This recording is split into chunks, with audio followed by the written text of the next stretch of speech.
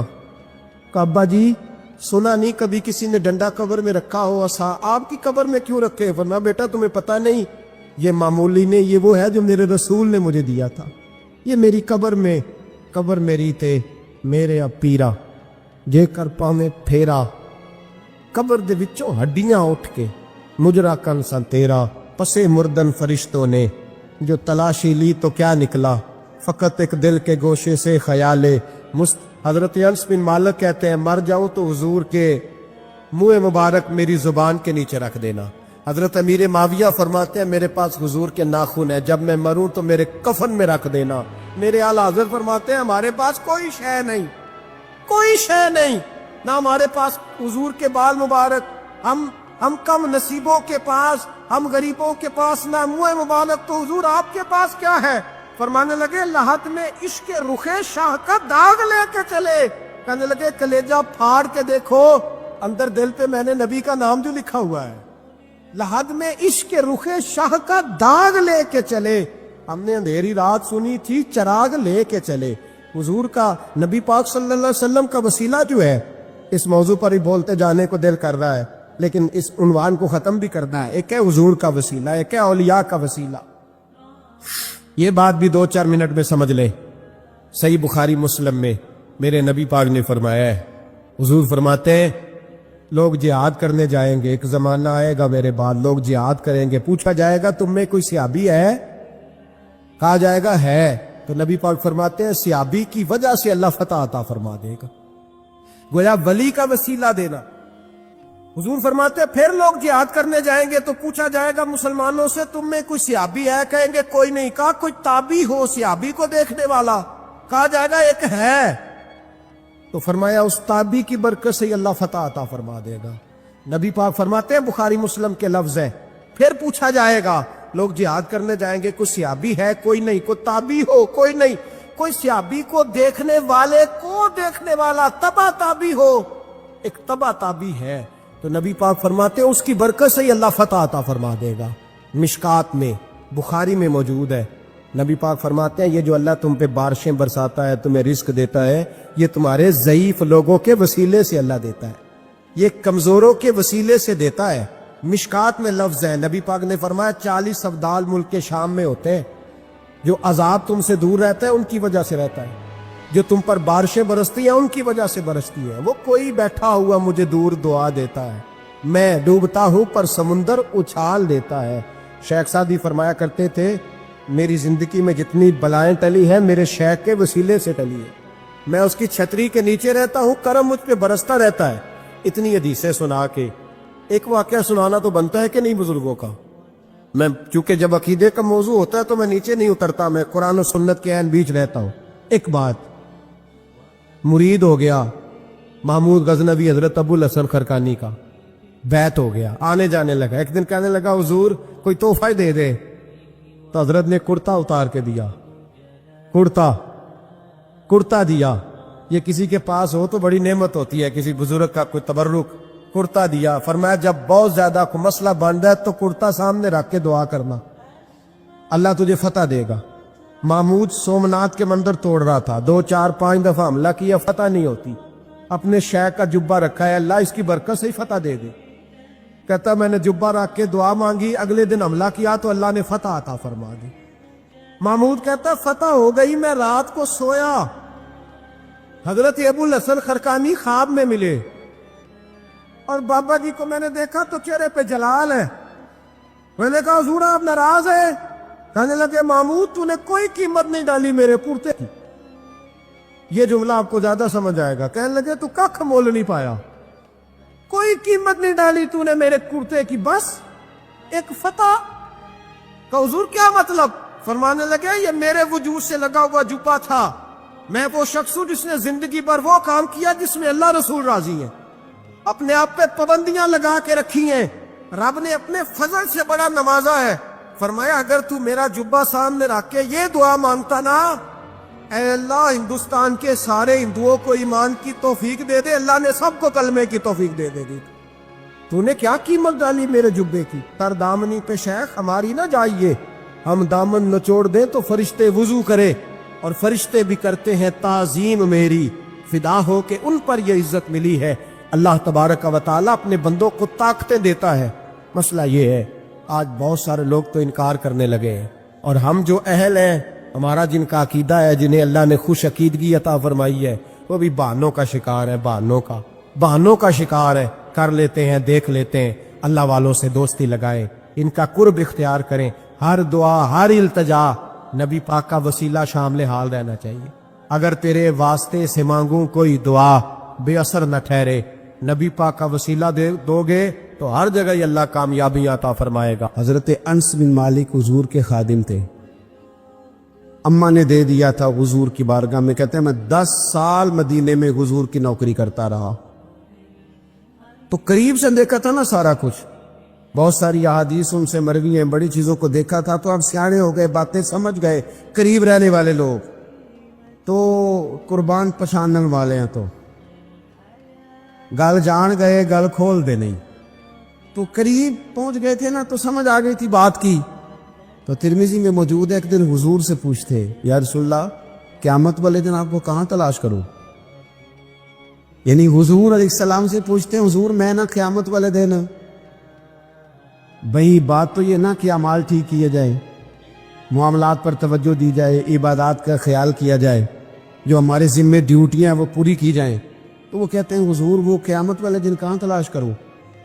تو حضور نے بھی نہیں فرمایا کہ تو اعمال ٹھیک کر، مجھے ڈھونڈنے کی کیا ضرورت ہے، کہاں ڈھونڈوں؟ تو حضور فرمانے لگے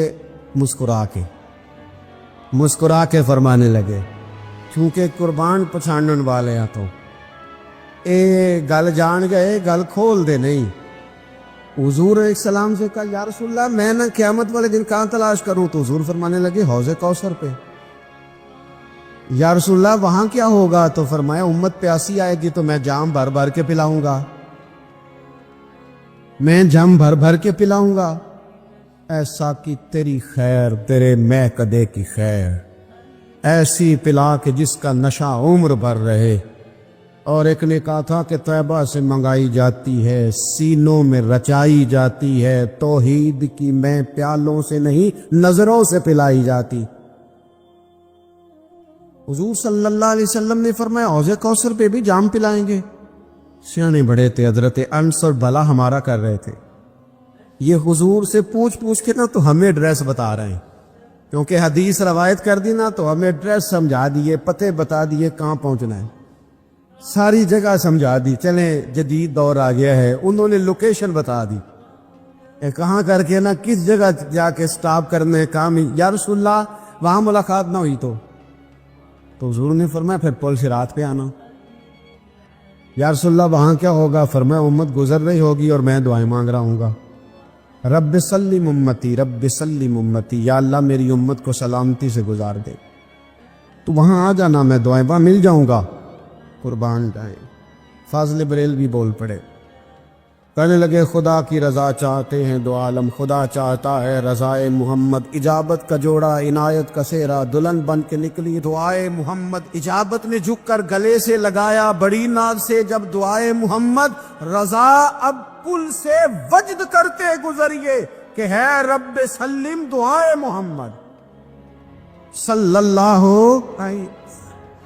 تو عرض کی یا رسول اللہ وہاں ملاقات نہ ہوئی تو؟ میں نے کہا وہ ہمیں لوکیشن سمجھا رہے تھے، انہیں تو پتا تھا پہلے ہی. ایک قربان پچھانن والے ہیں، تو ایک گل جان گئے، گل کھول دے نہیں. تو وہاں نہ ملاقات ہوئی تو حضور نے فرمایا پھر میزان عمل پہ آنا. یا رسول اللہ وہاں کیا ہوگا؟ فرمایا امت کے عمل تول رہے ہوں گے اور میں ان کے لیے دعائیں کر رہا ہوں گا. میں نہیں جا سکا کبھی بچوں کے ساتھ پیپر دلوانے، استاد کو اجازت نہیں دیتے، کہتے ایگزامینر اور آئے گا کوئی، جس نے پڑھایا ہو اسے اجازت نہیں کہ تو جا. ابا جی کو اجازت نہیں ہوتی کہ وہ ایگزامینیشن ہال میں جائے، وہاں تو کوئی اور لوگ آتے ہیں. یہ بھی عجیب سبق ہے نا کائنات کا کہ سارے تعلیم و تربیت کے اسباق بھی حضور پڑھائیں،